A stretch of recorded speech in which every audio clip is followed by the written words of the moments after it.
నమస్తే. ఇప్పుడు మీరు చూడబోతున్న వీడియో ఖచ్చితంగా మీకు ఉపయోగపడుతుంది, నచ్చుతుంది కూడా. మరి మీకు నచ్చిన విషయం నాకు తెలియాలి అంటే ఈ వీడియోని మీరు లైక్ చేయాలి, షేర్ చేయాలి, అలాగే మన ఛానల్‌ని సబ్స్క్రైబ్ చేయాలి. మీ సపోర్ట్‌ని నాకు అందిస్తారు కదూ! ఓకే. ఇప్పుడు వీడియోని స్టార్ట్ చేద్దాం. నేను మీ జయశంకర్ సిస్లా. మన పిల్లలకి పుట్టిన తేదీని అనుసరించి బలమైన సంఖ్యాబలంలో పేరు పెడదాం.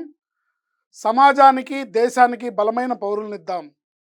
ఏ ఇంట్లో కూడా అర్ధాయుష్ మరణాలు లేకుండా చేద్దాం. నమస్తే. Welcome to our channel. నేను కుపా పద్మిని. ప్రస్తుతంతో పాటు ప్రముఖ ఆధ్యాత్మికవేత్త, ఆస్ట్రోన్యూమరాలజిస్ట్, వేదిక్ వాస్తు స్పెషలిస్ట్, శ్రీ విద్య మరియు హనుమత్ ఉపాసకులు బ్రహ్మశ్రీ డాక్టర్ శివయోగి సిస్లా జయశంకర్ గారు మనతో పాటు ఉన్నారు. మాట్లాడదాం. సార్ నమస్తే సార్.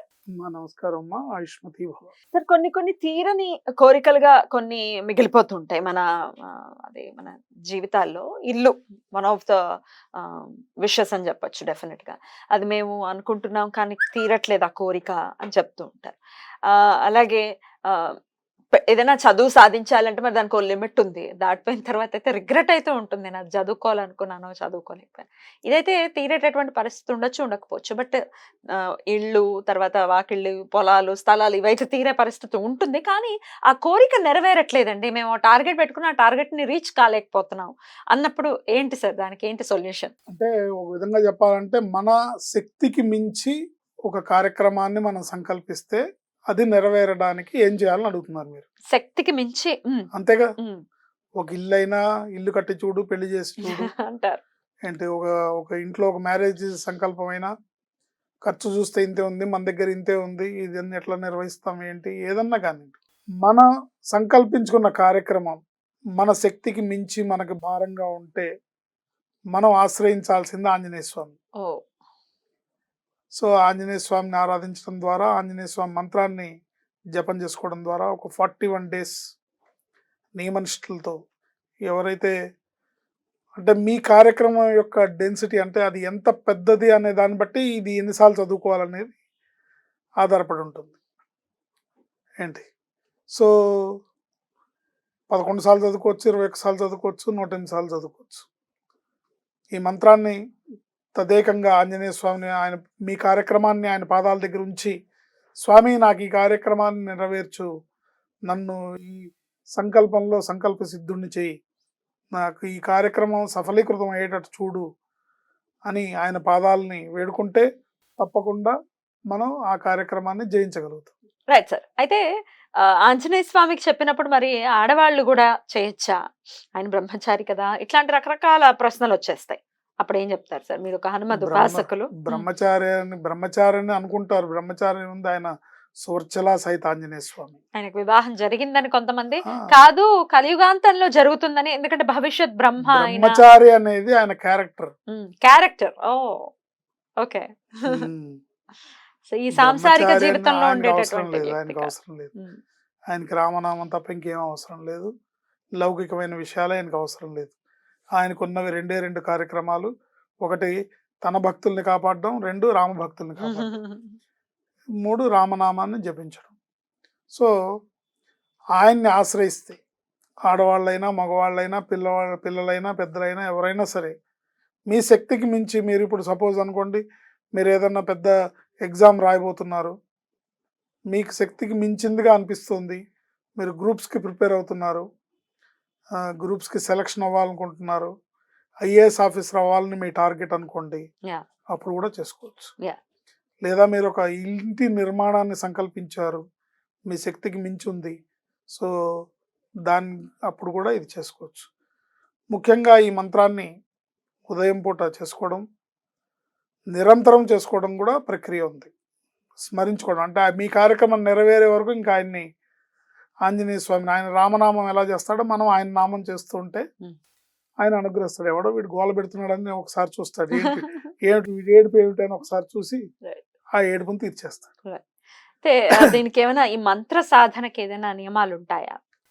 ముఖ్యంగా చూస్తే నియమనిష్టలతో చేస్తే ఫలితం తొందరగా ఉంటుంది. భగవంతుడు ఏది తనకు కావాలని అడగడు. మనం నిర్ణయించుకోవడం ద్వారా మన విజ్ఞత, అది మన సంస్కారం. సో ఆంజనేయ స్వామిని కొలిచేటప్పుడు సహజంగా బ్రహ్మచర్యాన్ని పాటిస్తే పని శీఘ్రంగా అవుతుంది.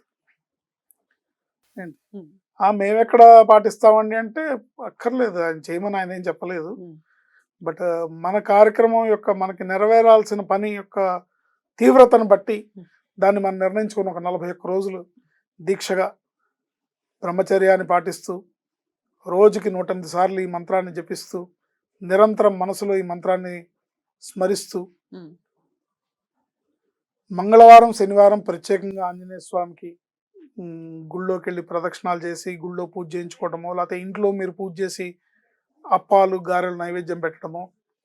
మంగళవారం నాడు ఆంజనేయ స్వామికి అప్పాలు నైవేద్యం పెట్టాలి, ఆకు పూజ చేయాలి. శనివారం నాడు గారెలు నైవేద్యం పెట్టాలి, పానకం వడపప్పు గారెలు నైవేద్యం పెట్టాలి. right, ఇది చేస్తూ ఈ మంత్రాన్ని చేసుకోవాలి. right. ఏంటి సార్ ఆ మంత్రం? శ్రీరామదూతం శిరసా నమామి, అసాధ్య సాధక స్వామిన్ అసాధ్యం తవ కిం వద, రామదూత కృపా సింధో మత్కార్యం సాధయ ప్రభో. శ్రీరామదూతం శిరసా నమామి, శ్రీరామదూతం శిరసా నమామి, అసాధ్య సాధక స్వామిన్ అసాధ్యం తవ కిం వద, రామదూత కృపా సింధో మత్కార్యం సాధయ ప్రభో. అంటే మీ సంకల్పం ఆ మంత్రంలోనే ఉంది. అసాధ్య సాధక స్వామిన్ అసాధ్యం తవ కిం వద. నీకు అసాధ్యం అన్నది లేదు, ఆయనకి అసాధ్యం అనేది లేదు, ఆయన ఏమని చేయగలడు. రామదూత కృపా సింధు, ఓ రామదూత అపారమైన కృపా కరుణ నీ సొంతం.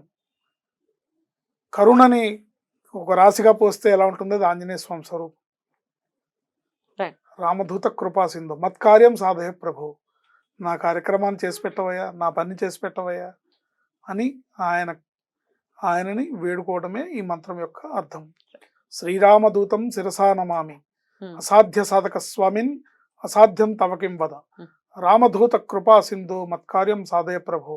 శ్రీరామదూతం శిరసా నమామి. Only మంత్రమేనా sir? పూజ ఏమైనా చేసుకోవచ్చు? ఇదే మంత్రంతో పూజ చేయాలి మంగళవారం శనివారం. పూజ చేయడం అంటే, మంత్రంతో పూజ చేయడం అంటే ఏంటి? ఆ తమలపాకులతో ఒక్కొక్క తమలపాకు తీసుకొని ఈ మంత్రం చదువుతూ వేయడం ఆయన పాదాల దగ్గర, ఆయన పాదాల దగ్గర. లేదా సింధూరం, ఉమ్. ఇప్పుడు అమ్మవారికి మనం కుంకుమార్చన ఎలా చేస్తామో అట్లా ఆంజనేయ స్వామికి సింధూరంతో ఒక తమలపాకు తీసుకొని తమలపాకులు సింధూరాన్ని చేత్తో పట్టుకొని ఒక్కొక్కసారి మంత్రం చదువుతూ ఒక్కొక్కసారి సింధూరం అట్లా వేస్తూ దాన్ని ధారణ చేసుకోవచ్చు. బ్రహ్మాండంగా ఉమ్, ఉమ్, అత్యంత పవిత్రమైనది, అత్యంత మహిమాన్వితమైనది, ఉమ్. అతి శక్తివంతమైనది. సింధూరం. సో ఆంజనేయ స్వామిని ఆశ్రయిస్తే, ఆయన అనుగ్రహం లభిస్తే, ఆయన అనుగ్రహాన్ని మనం సంపాదించగలిగితే, ఆయన ఒంటి మీద ఎన్ని రోమాలు ఉన్నాయో మీ కష్టం తీరడానికి అన్ని మార్గాలు చూపిస్తాడు. బాబా బాబా బాబా, అద్భుతం, అద్భుతం. ఆయన ఒంటి మీద ఎన్ని రోమాలు ఉన్నాయో మీ కష్టం తీరడానికి మీకు అన్ని మార్గాలు చూపిస్తాడు ఆయన. బ్యూటిఫుల్. సో ఆయన్ని ఆశ్రయించాలి. అయితే హనుమన్ మంత్రాలు చేసే వాళ్ళకి, హనుమంతుడిని ఆశ్రయించే వాళ్ళకి తెలుసుకోవాల్సిన విషయం ఏంటంటే, ఎన్నిసార్లు ఆంజనేయ స్వామి మంత్రం చేస్తున్నాము దానికి ఇంకోసారి ఎక్కువ, అంటే 108 సార్లు ఆంజనేయ స్వామి మంత్రం చేస్తూ ఉంటే 211 సార్లు రామనామం చేయాలి. చాలా అద్భుతంగా తెలియజేశారు sir. Thank you so very much. అనుభవించిన వాడిని కదా. అదే తెలుస్తుంది, అది కనపడుతుంది. Thank you so much sir. నమస్తే.